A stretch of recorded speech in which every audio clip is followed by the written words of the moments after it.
Hello, good day everyone. So this video lesson is all about the Pearson's correlation coefficient or the Pearson's R. So what is a correlation?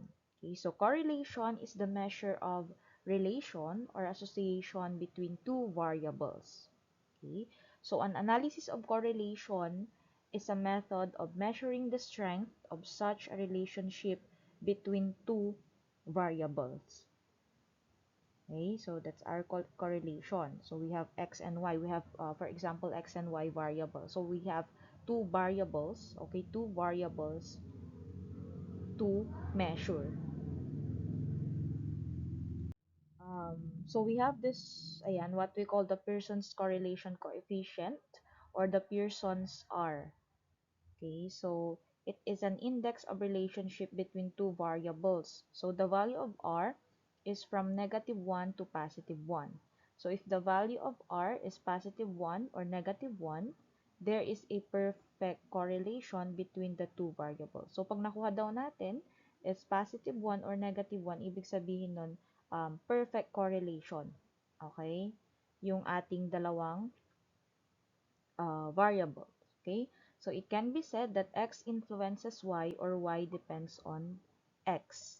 Okay, so however, if r is equal to 0, then x and y are independent of each other. Okay, so again, if r is equal to 0, if you computed r and it equal to 0, then x and y are independent of each other.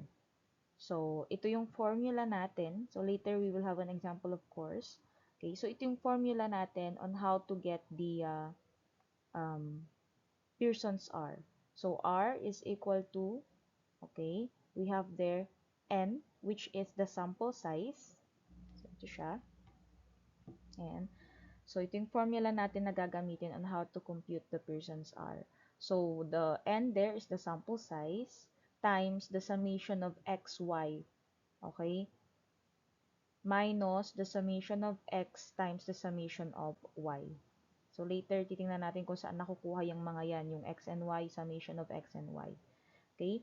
All over the square root of the quantity, ayan, n, again, times the summation of x squared naman, minus, okay, yan, the quantity of the summation of x squared, times, yan, n times the summation of y squared minus, yan, the summation of y squared. Okay? So, titingnan natin yung ating example. Ito pa pala, okay? So, before we proceed with the example, ayan, so we have to remember this interpretation, okay? Kung sa mga nakaraan, we have the conclusion, ganyan, decision. So, in here, okay, we must remember this one, yung interpretation natin on whatever value we can get with the R or Pearson's R. Okay, so here the quantitative interpretation of the degree of linear relationship existing is shown in the following range of value. So, range of value siya. So, ito, tatandaan natin yan. So, sabi dyan, pag nakuha daw natin, gaya ng sabi ko kanina, pag ang nakuha daw natin na R natin or Pearson's R natin ay positive or negative, 1, then it has a perfect positive or negative correlation. So, kapag positive, perfect positive correlation yung magiging interpretation ninyo, kapag negative naman, magiging perfect negative correlation. Okay? Ayan. Then, susunod, kapag nakuha daw natin ay positive or negative 0.91 to positive or negative 0.99, then we will have an interpretation of very high positive correlation kapag positive and very high negative correlation kapag negative. So, kulang ito. Dapat ito ay may negative. Okay, dapat may negative dito kapag negative. Yan. Next, we have kapag positive or negative 0.71 to positive or negative 0.90, then our interpretation is high positive or negative correlation. Okay? Then next, if we have positive or negative 0.51 to positive or negative 0.17, then we will have an interpretation of moderately positive or moderately negative correlation. Okay. Next, if we computed positive or negative 0.31 naman to positive or negative 0.50, then we will have low positive or low negative correlation. Okay, then we have here positive or negative 0.01 to positive or negative 0.30. Then our interpretation will be negligible positive or negligible negative correlation. And of course, if we got 0, ayan, ang magiging interpretation natin syempre ay no correlation.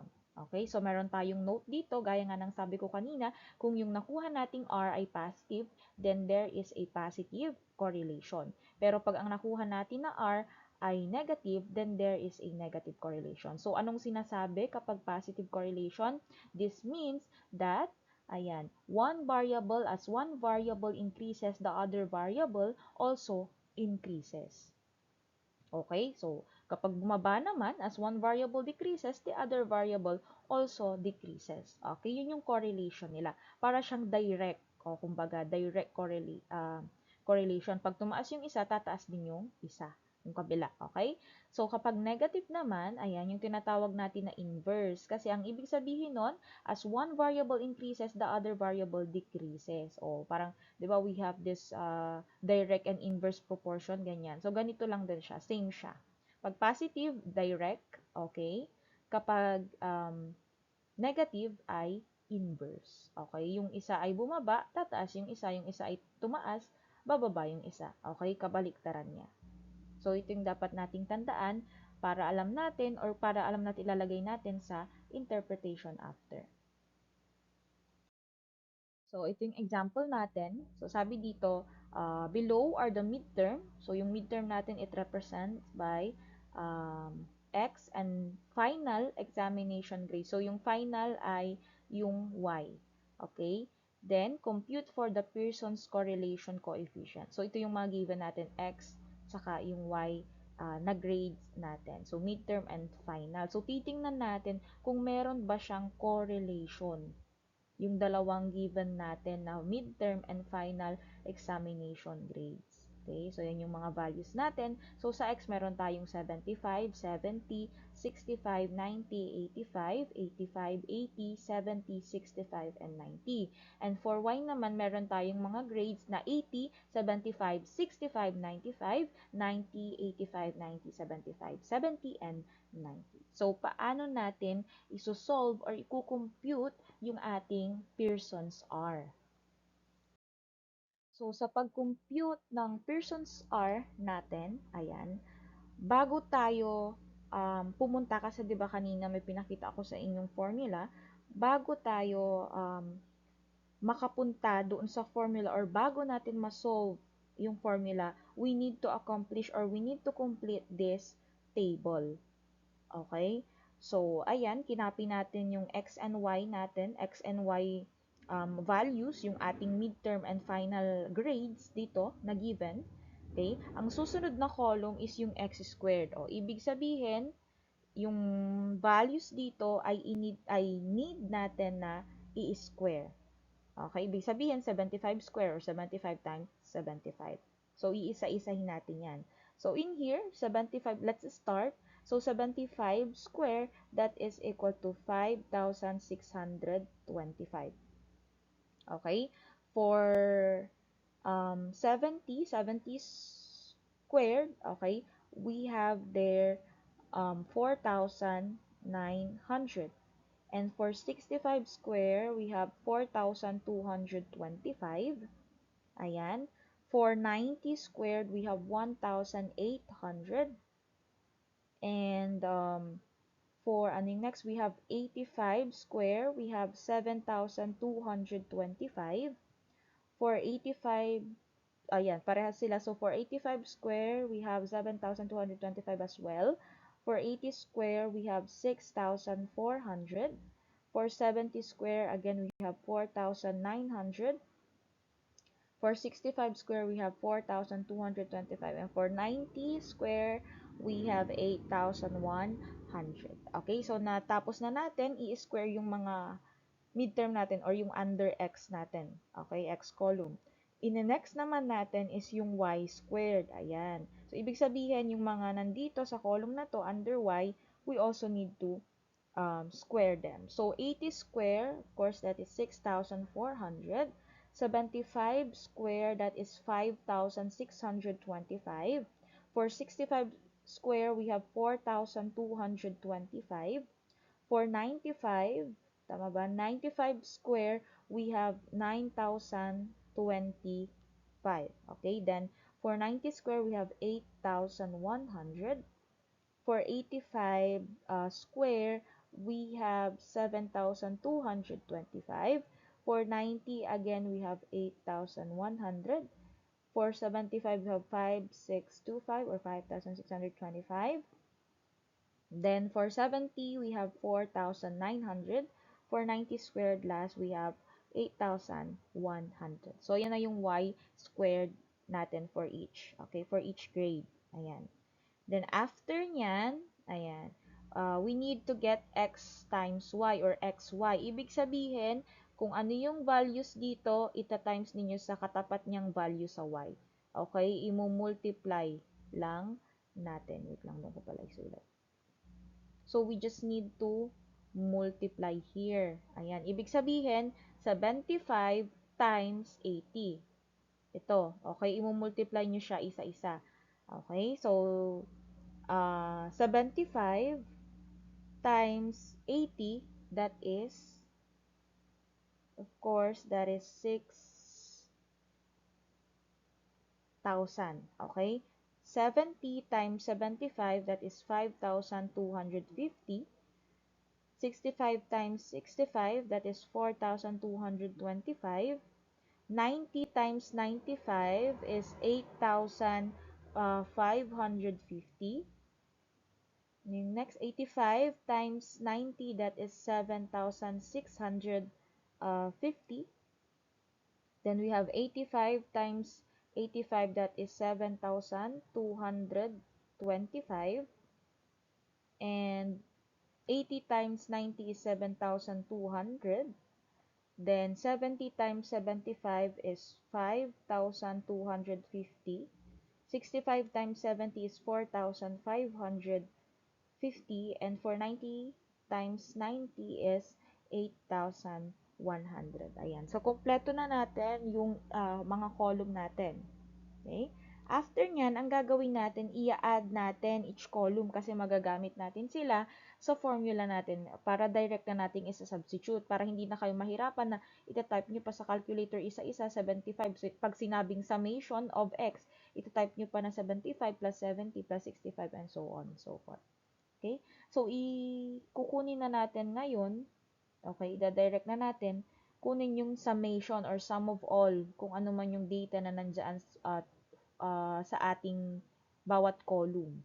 So, the summation of x, so i-add natin yan, 75 plus 70 plus 65 plus 90 plus 85 plus 85 plus 80 plus 70 plus 65 plus 90. Ang makukuha natin dyan, pag in-add natin ay 775. Ayan. So, same procedure, summation of y naman dito.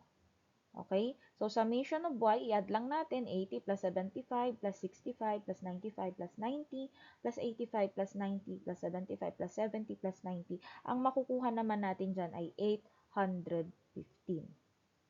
Okay? 815. Then, next, i-add naman natin ito. So, summation, ito yung symbol niya, of x squared. So, i-add nyo lang lahat ng value dito. So, ang makukuha nating sagot, pag in-add natin yan ay 60,925. Ayan. So, same. After nyan, summation of y squared. So, in here, ang makukuha naman natin ay 67,325. And then, okay, in here, we have summation of x, y, or x times y, at ang makukuha naman natin dyan ay 64,000. Ayan. So, kapag na-complete na natin yung table na ito, pag kompleto na siya, na-add na natin lahat, each column, pwede na tayong mag-proceed doon sa ating formula kanina na pinakita ko sa inyo.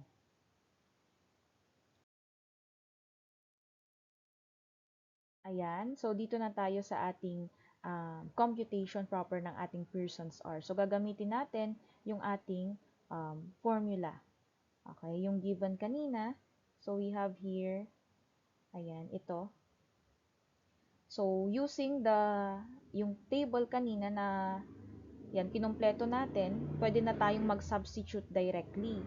Okay? So, dito R, sabi niya, R is equal to, okay, yung N natin, ano yung ibig sabihin ng N? Yung sample size. Ibig sabihin, kung ilan, okay, kung ilan yung total na participant natin, okay, for each group. So, dito, bilangin natin, we have 1, 2, 3, 4, 5, 6, 7, 8, 9, 10. So, we have 10, okay, 10 each. So, X and Y has 10 participant each. So, we will write there 10 times, okay, so, summation of X, Y. Okay, so, ibig sabihin, ito yung gagamitin natin. So, 64,000, ayan, minus, lagyan natin ng parenthesis ha, para hindi tayo magkamali, minus the summation of X times the summation of Y. So, ito. So, summation of X, that is 775, tapos we have there, the summation of Y is 815. All over, sana kumasya, ayan, all over the square root of, ayan, so, square root ng ating, yan, n ulit. So, we have 10. Again, yung n natin ay 10 times the summation of x squared. So, ito siya yung gagamitin natin. So, 60,925 minus, ano sabi niya dyan? We have the summation of x squared. So, ito. Kasi ano tawag dito, enclose siya sa parenthesis. So, ang gagamitin natin ito, tapos i-square ninyo yon. Okay, so magiging 775 square. Okay, so lagyan lang natin ng parenthesis kasi meron pang kasunod. Ang haba pala nito. So, we have here another, so ito na tayo, dito na yung substitute natin. So, n is 10 times the summation of y squared is ito, 67,325 minus the summation, okay, summation of y squared. So, naka-parenthesis ulit, okay, nasa labas yung square natin. So, ito yung gagamitin natin. I-square natin siya. 815 square. Okay, so iguhit lang natin. So, dapat nakagitna pala yung umpisa. Ayan. So, yan, pwede nyo na siyang manually isolve or of course, syempre, dahil napakahaba niyan and you are allowed to use calculator, then you may directly input that into calculator. So, dapat ganyan ha. Kung ilan yung parenthesis, dapat, or kung naka-parenthesis siya, ganun nyo rin i-input para sure na tama yung makukuha ninyong sagot sa calculator. Okay, so i-direct ninyong i-input ito. Ayan. So, we will get, okay, we will get 0.949, okay, or, syempre, 2 decimal places yung for interpretation natin. So, i-convert na lang natin siya into 2 decimal places. So, 0.95. Ayan. So, therefore, okay, based dun sa computed R natin, saan siya nag-fall? Nandito siya. Okay? Nandito siya nag-fall. So, since positive siya, very high positive correlation. So, ang interpretation natin doon, okay, there is a very high positive correlation between the midterm and final grades. Ayan. So, the correlation coefficient suggests a strong positive relation between the midterm and final examination grades. Okay? So, ganun lang tayo mag-interpret. So, we need to remember yung formula and yung interpretation natin na nandito, interpretation table natin. Okay? So, ayun lang. That's it for this lesson. Okay? I hope naintindihan. Okay? Yun lang. Thank you so much.